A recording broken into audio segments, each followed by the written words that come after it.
This shit ain't nothing to me, man. This is Boxing Before Dark. Boxing. Boxing. Boxing. Bang, bang, bang. Bang, bang, bang. Before. Boxing. Boxing Before Dark. This is Boxing Before Dark.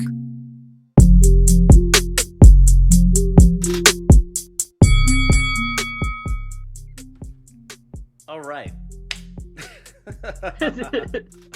With all that, time for some boxing. yeah, it's time for Boxing Before Dark.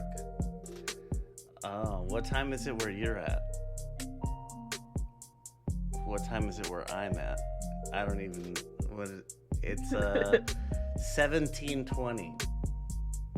Oh, you and your army time. Well, 24-hour clock. The Japanese use the 24-hour clock too.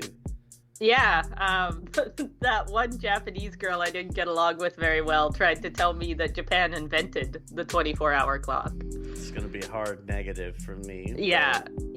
She was also surprised that I knew what it was, because English speakers don't use it. Not a surprise there. Yeah. But yeah, it's 17:20 here, and it's not dark yet. It is 9 a.m. here. So. Oh shit! I've been kind of avoiding this because the Ali Act is on the ropes. Yeah, I haven't been able to find much actual information. I spent a fair bit of time that one day trying to find the actual wording, because it's supposed to be out there. You're supposed to be able to read. You'd think so, right? Well, and some of the articles say they went and read it, and they've had lawyers read it and stuff, but maybe I'm just bad at this. I could not find the actual amendment to read. So. The way that I understand it, and this is all secondhand, just like you said, I can't find the actual verbiage itself. What I'm understanding is this is really taking the UFC model and putting it onto boxing. Yeah. That's so really your what I can get. Manager can be your promoter, can be your whatever. You can have a one-person system. Yes. Yeah. Which was kind of what the Ali Act was made to get rid of in the first place. That's the entire protection that it establishes. Yeah. Is that one person can't basically turn you into an indentured slave. Where, to me, a really good example of this is Dana White's Contender Series. So he has these random ass prospects come up and they get into his television show and they fight for him, and it's like he manages their careers from that point until if they graduate from the Contender Series, then they go into his promotional objects. Yeah, so he has a say over everything they do in their career. Every step of their career is managed by him.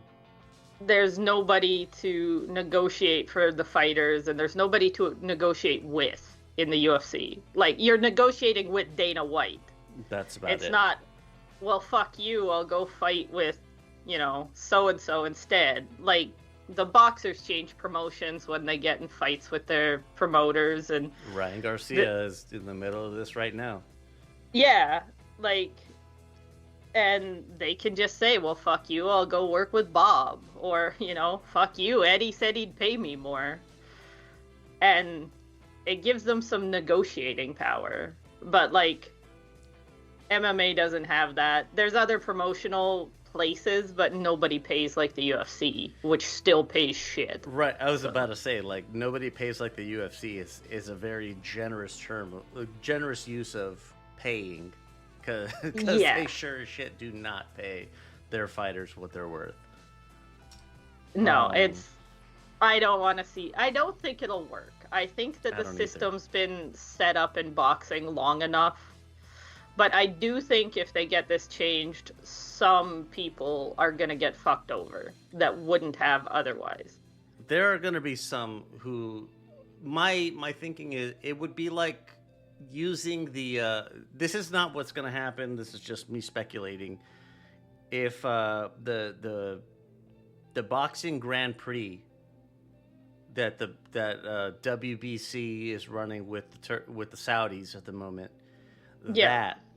having that be the feeder system into TKO boxing, and so you have to get them while they're young, in a manner of speaking, and lock them in right, so that they can't go anywhere else. Yeah, that's how you have to do it. They're trying to introduce some minimum wage things with this change to the Ali Act, which makes it sound good. But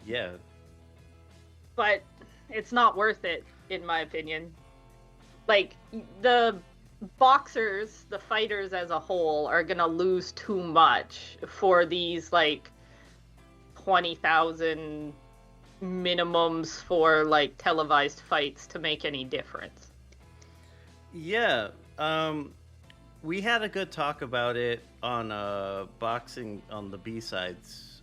And one of the points that we went over was exactly this, was that right now there are already fighter minimums, depending on which state in the U.S.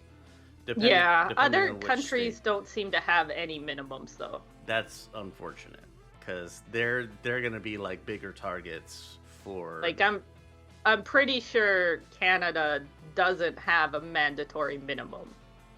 Some of those guys are fighting for basically free. Yeah. And I know in South America, they always, especially the ladies boxing, they always talk about how the women actually pay to fight at the beginning of their career. They sell tickets, and they'll sell the tickets for like an extra, I'm making up numbers here, guys. Like, don't quote me on any of this, but if a ticket is $50, they'll ask their fans to pay $52, and those $2 will go towards them paying the promoter to let them fight. Oh my goodness. You hear about this stuff if you watch those like Venezuelan, Nicaraguan, like those Central kind and South of American. Yeah, and it'll be like she's fighting for a world title, and at the beginning of her boxing career, she was selling empanadas to pay to fight where people would see her so she could get her career started and that sort of thing.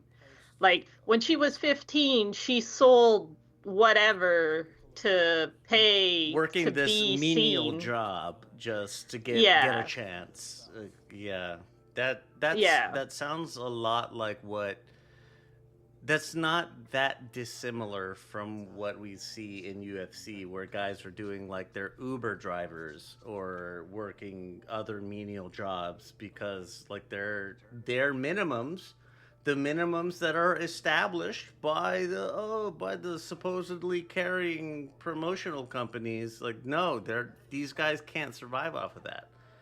It's to expect anything different from an MMA promoter who has been like waiting his entire fucking life, like frothing at his mouth to get into boxing so that he could exploit the fighters the same way that he does in MMA.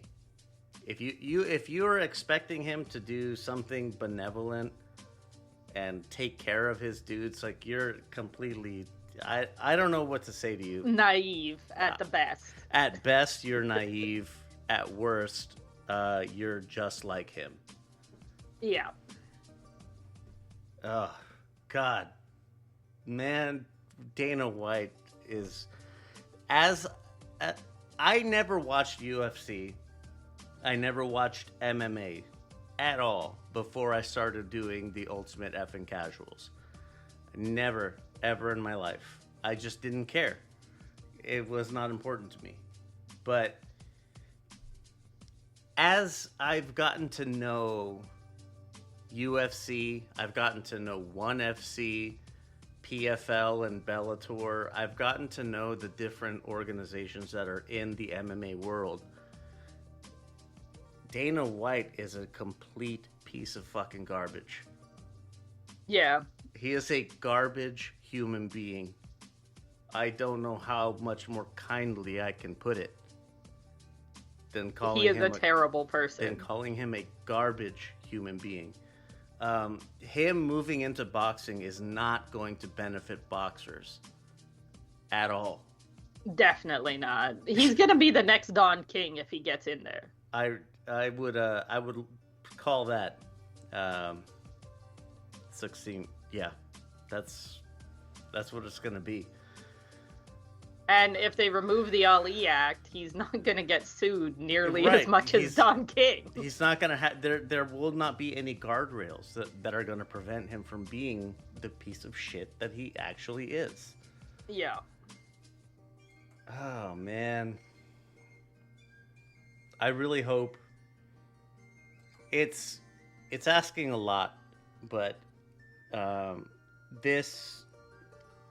Ali Boxing Revival Act, as they're calling it, like, which is just a fucking slap in the face. It really That's is. terrible.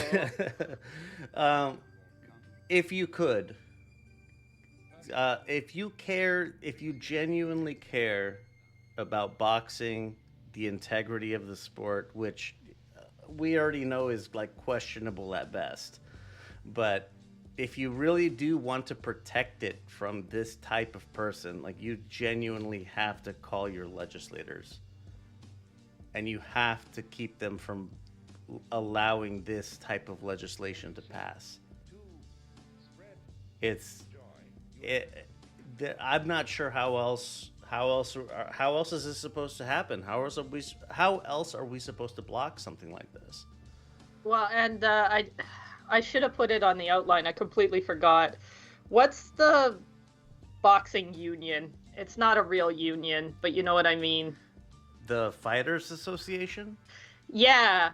They didn't even get to read this before it was brought before Congress. The Fighters Association, like, you can say whatever you want about Jake Paul. I will never stop singing that man's praises. Because of stuff like the Fighters Association. This is as close to a union as the fighters have. And man, they didn't even get a chance to read through the actual text of this before it got before it got sent to the floor. I've seen that in multiple articles. Like, the fighters' representatives in the association didn't even get to look at it. The Fighters Association, I don't know exactly how it's set up, but somebody looked at it, but not the people who actually interact with retired fighters. So somebody in that association approved it, but the people who actually care about the fighters and the fighters in the association, the retired fighters in the association, didn't get to look at it before the association gave it their stamp of approval.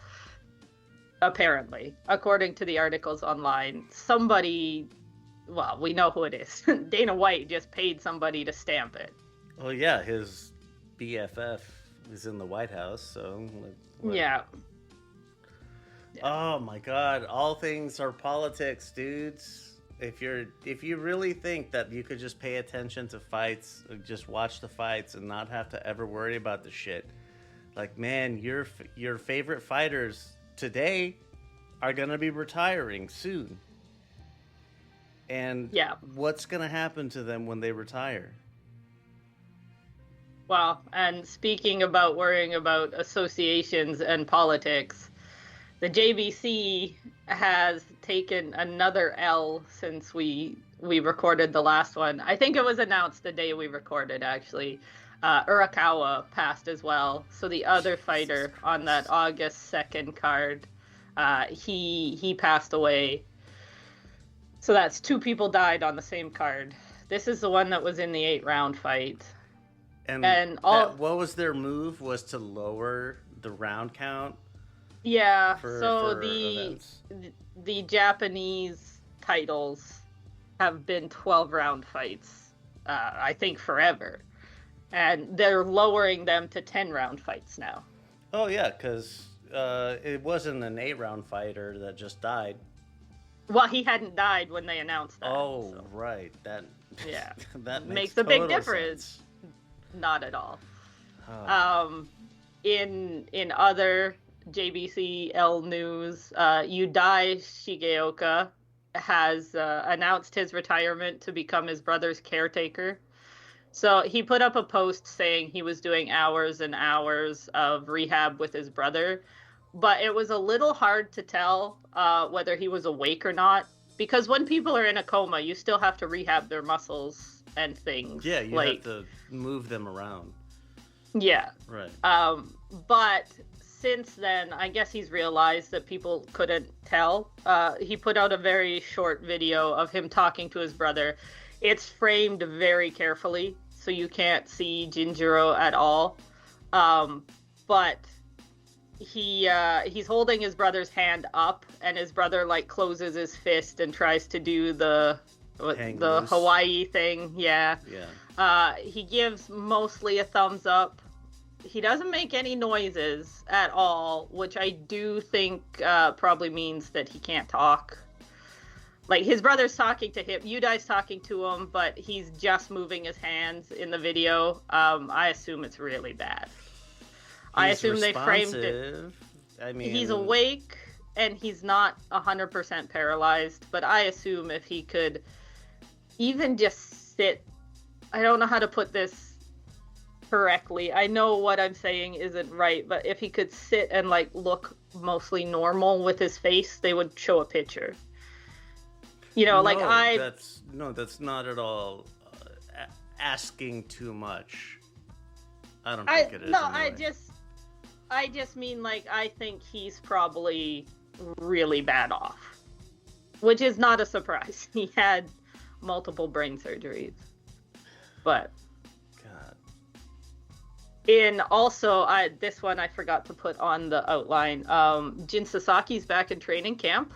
Jesus Christ, he's gonna get hurt. That man's gonna get hurt. Yeah, I'm expecting he better get at least 2 soft touches, but it's Japan. They're gonna throw him in there with another contender again. He's probably gonna have hard sparring. Yeah. In the midst of whatever training camps he gets. Like, the way that Josh put it on B-Sides was something about that culture needs to change. And I don't know how many more people have to die before the Japanese Boxing Commission figures it out. Yeah, obviously, like, we're not the experts on this stuff. Of course but Pro Box had an episode with Chris Algieri and Paulie Malignaggi there, talking about the JBC and the Japanese culture around boxing and sparring, and I thought it was a good discussion. They were talking something I hadn't really heard or knew anything about, because again, I never boxed, but Japan goes really old school, apparently, according to them, and they get you on weight multiple days before the weigh-in, or basically on weight, and they're still doing sparring while they're dehydrated. Yeesh. Which is not good. No. Hard sparring when you're already dehydrated does not sound like a good idea. The smaller gloves and probably no headgear of any kind. Yeah. I don't know. I am just waiting to hear or see that Jin Sasaki ends up in the hospital after his next fight. Because they're not going to give him a soft touch. He's going to train the same way he always has. I love Japanese boxing, but something's fucked. Like, yeah, it's broken, and you need to fix it. There's something very clearly wrong. And it's Josh put it perfectly with, like, this is a cultural problem. And yeah. The warrior spirit is commendable. It really is. And I don't think it's impossible to maintain that warrior spirit with cutting down on like the hard sparring as you're approach. Like there was a 1FC situation where a Thai fighter versus a Japanese, it was a kickboxing fight, and the Thai fighter had a lingering injury from fucking sparring coming into a fight. Like, I do not think that this is too dissimilar from just regular boxing. I have not very much basis to base this on, but I do think the JBC ignores injuries more. Like, I think they let people back into fights, hard fights, right away when they probably shouldn't. Oh, well, we can't let the world... I am waving my hands in really thick quotation marks or thick irony. We can't let the world think that we're pussies. Yeah. Is what it is. Oh, man. How many more people have to die before you figure out that you need to fucking change something? Well, that's 4 people this year. This year, let alone... So two died, but I mean, that's 4 people whose lives are probably fucked. They're never right now, again. Jin Sasaki. Well, right now, Jin Sasaki is. But I'm not thinking this is gonna go well for him. I'm very pessimistic on his. As am I. Everything. Just based on the track record, I am not betting that he's gonna be doing very well. But I do have a funny Japanese boxing thing to throw in here to lighten the mood just a little. So I think I mentioned last week that Seiya Satsumi is in Mexico. And he's been live streaming his walk to the gym every morning, which is right before bed for me. So I've been jumping on and watching his live stream. He cannot figure out the fucking coffee machine at the Mexican convenience store. It has been so hilarious. So the very first day, it made sense. It's one of those ones where you press the button and you put the cup underneath and it comes down. And he lined it up with the little half circle. He lined the cup, pushed it all the way in, and the coffee completely missed the cup. That one's perfectly understandable. And he freaked out, like moved it, and it was really funny. The next day, he came in the convenience store and he was talking about buying a Monster Energy drink instead. And the chat's like, no, you have to use the machine. So he puts it against the backstop, pulls it ahead a bit, but not far enough, and still misses his coffee all over the outside of his cup. And he's holding his phone, freaking out, trying to get it. Gets it all over his hands. He pays for his coffee.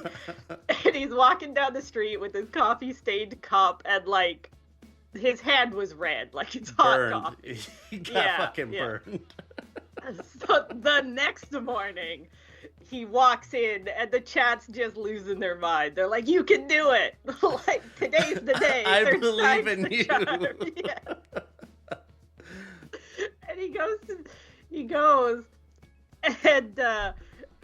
and he's like, okay, so I gotta put it right at the front. And he's so worried about that when he goes to press the button, he knocks the cup over. He hadn't pressed the button yet, so this time he got his coffee. But it's just, like, you can tell he's like, I can't fuck it up this time. I think it was 130 people watching him make his coffee. The stakes are too great. I can't let my coffee spill this time. Yeah. So he didn't spill any coffee, but he did knock the cup over once. And then everybody's like, is it delicious? And he's like, no. This is not good coffee. Not worth all the effort. 3 days of effort that I put into getting this. Not worth it at all. It's been absolutely hilarious to me. You know what's not absolutely hilarious? Tank. Gervonta Davis. All charges dropped. Yeah, I wonder how that happened. I wonder that as well. Yeah. I guess I hope she got paid well. I hope perhaps he doesn't go near his kid anytime soon, but he probably very, will. very gay child. Who is a toddler that probably can't talk. Has no understanding of any of this whatsoever. Yeah. Tank needs to get his shit together. Yeah, it's Maybe we get the Roach rematch now, though? maybe that can happen now. Yeah. Speaking of babies, Dillian White, the baby snatcher. I laughed so fucking hard when I saw this. And every interview since, it's just been, Dillian, what do you think of that? What do you think of The being called the baby baby snatcher. snatcher? Like, of all the ways to mess up a nickname, I guess I can kind of see it. Body snatcher to baby snatcher is pretty easy. But it isn't easy. But like for a professional journalist, I would expect better. yeah. So I did see one interview where Dillian was like, oh, they did it on purpose just to mess with me. It's all mind games. He's like, they rerouted some of my team. Their plane got lost or something. Or their plane tickets got changed. So they had like a 6-hour layover. I don't know what the hell he's talking about. But the baby snatcher is going to stick so long. The baby snatcher. If I had the chance to talk to him, like even it's one of the things that you have to think about is when you're doing this, like the floor for boxing to get into like boxing media, boxing journalism, the floor is pretty low. Yeah. So it is possible that we could get somebody into Dillian White's vicinity to ask him about baby snatching. We need to send Robbie. We could send somebody. This is not out of the realm of possibility. It's not that we Lux Media, it's not that we don't have access to these things, it's that we don't have personnel to go to them. Yeah. That's really what it comes down to. Well, and in my case, I am too nervous trying to talk to people. Yeah, trying to get yourself ingratiated with the Japanese as a foreigner is not easy. I've had several attempts in my life and usually didn't go well. No, they're very polite. But, overly polite, in my opinion, but... Well, I'm Canadian, so actually a lot of these, oh, it's so Japanese and foreigners would never get it. I'm like, we do that too, guys. Like, people don't say no to things. Like, oh yeah, maybe, I'll see if I can come. That's just a no. Like, I don't think the politeness is as strange as Japan thinks it is. But they just assume that you can't get it because you're foreign. And I'm like, you guys don't get sarcasm. True. That's actually completely true. Which ruins like 90% of my communication with my friends. I have had to really think about, like, they don't understand tone changes, change the meaning of words in English. That's so interesting. Yeah. They don't get that? And no, like, you can make it as obvious as possible. How obvious could it possibly be? Yeah. Like, somebody was like, oh, Benita, do you want to try these shrimp crackers? And I don't eat seafood at all. And I was like, oh, yeah, that sounds fucking delicious. They bought me shrimp crackers. I was like, God damn it. Like... It's not what I meant. So then I had to try them, and I was like, no, still tastes like shrimp. Like, what was the expected outcome here, guys? But I'd had a couple beers and I was just forgot I was talking to people who don't understand. Yeah. It's my fault, but Oh shit.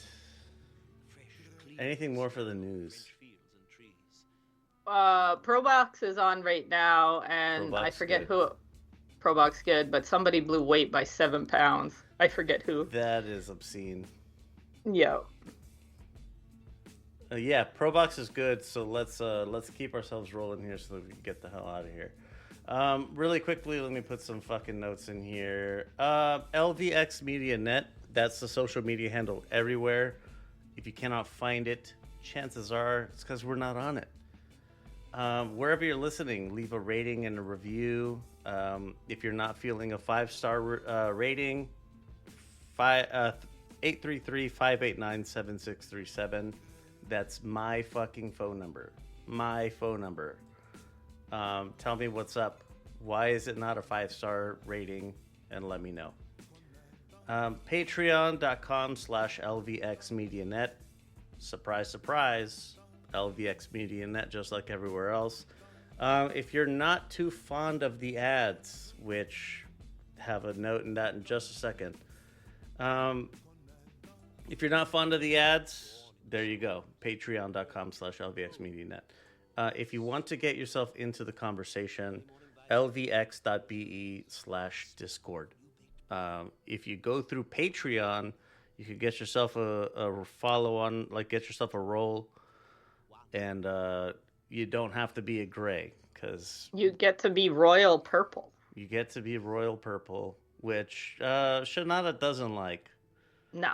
But it's still, whenever you join and you're a new join, you're gray. That's just the name. That's just the color of your name is gray. And there's a thing called gracism, which is exactly what it sounds like. So And it's real. it is very real. I try my best to prevent it, but But the rest of us don't. there's only so much I can do by myself, as you just heard. Let's see. The weird fucking ad shit, apparently that's it's not on YouTube. So on YouTube, you'll deal with the regular ads, and we'll leave it at that. Regular ads are the ones that are moderately enjoyable because it's my dulcet tones. All right. I was actually just going to ask if all those discount codes still work. Because Yes. you haven't.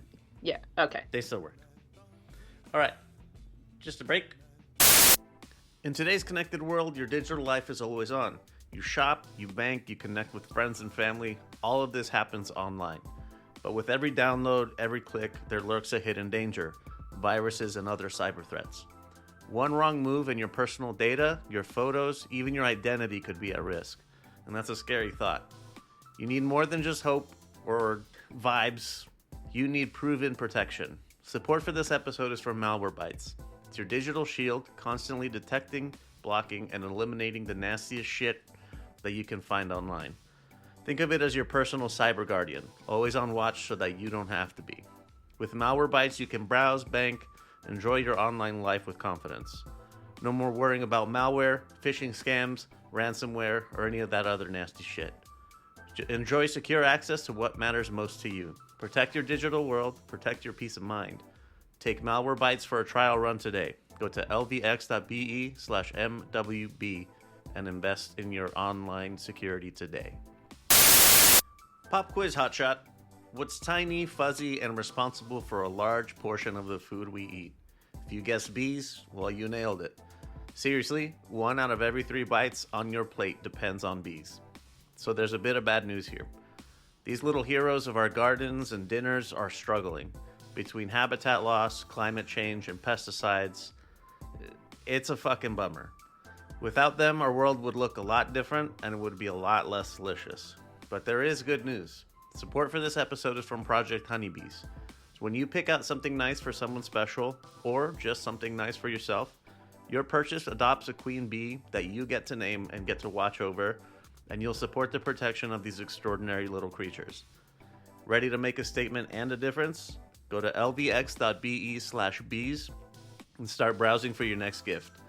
Your next favorite accessory can also be a lifeline for our buzzing buddies. Project Honeybees. Get yourself a nice little discount, help us out a little bit in the process, and help save the fucking world. lvx.be/bees. Use code LEO33862. Buzz, motherfucker. And we're back. We have previews this week, We Leo. do. We don't have any recaps, but we have some previews. So let's get right into it. Wednesday, August 20th. In the U.S., this will be starting around midnight, 01 time frame. If you're in Japan, probably like 16 or 1700. But we have a bunch of shit that I don't really care about. Moving to Jasmine Parr, jazzy, decent prospect on the ladies' side. So if you want to get yourself more well-versed in the women's part of the sport.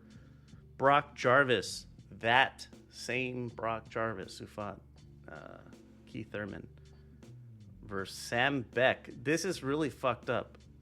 Brock Jarvis is 22-2 versus Sam Beck 7-0. Throwing the young man to the wolves. He's not that young, though. Ah, He's 30. 30. The low experience, I guess. Yeah. Moving up into the co-main, Michael Zarafa. That Michael Zarafa.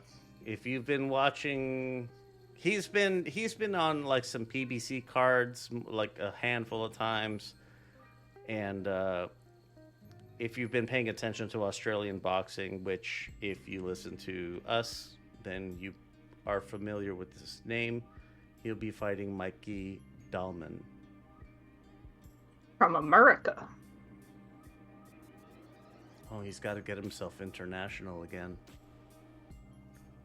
And I actually don't know who Mikey Dolman is. I don't either, but Nikita Tszyu and the headline verse Lulzim Ismaili.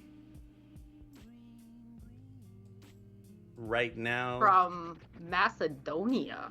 oh well. Right now, this is the better of the Tszyu brothers. Unfortunately, for Tim. This is the hope for the Tszyu clan. Yeah. I hope it goes well. I don't know. I assume this guy was kind of brought in to lose. You would think. I would think as well. But you never know, I guess. Has he fought outside of Macedonia, Germany. Albania, Germany? A lot of Germany fights. Okay. Yeah. So he's Euro level, no big deal. Still, I expect Nikita to take care of business.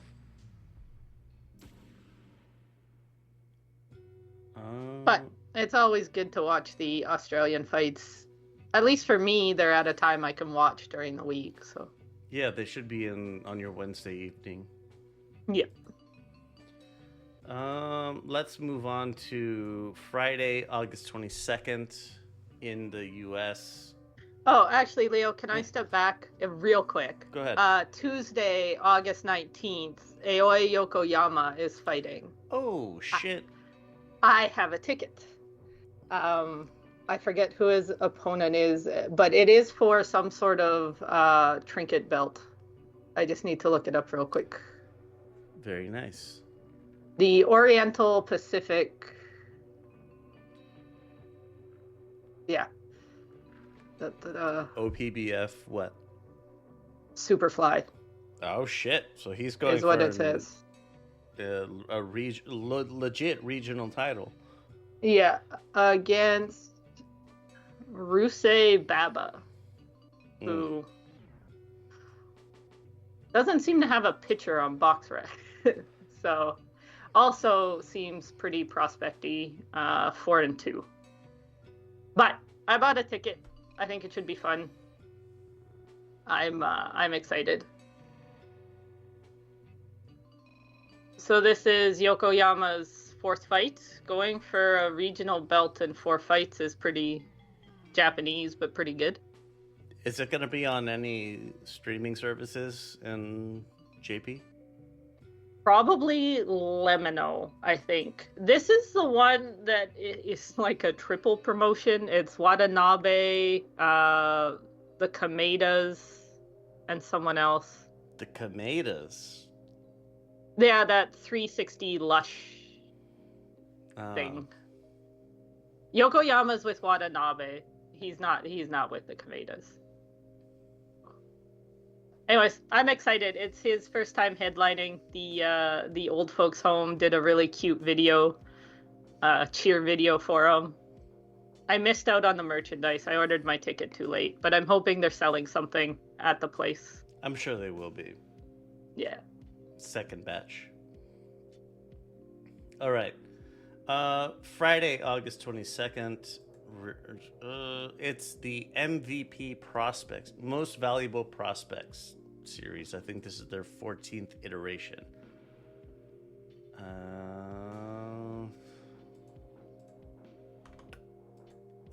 don't think I recognize any of those names. Yeah, it's prospects. It's not anybody really to recognize.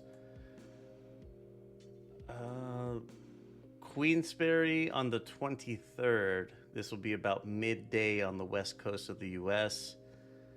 at the Planet Ice in Altrincham.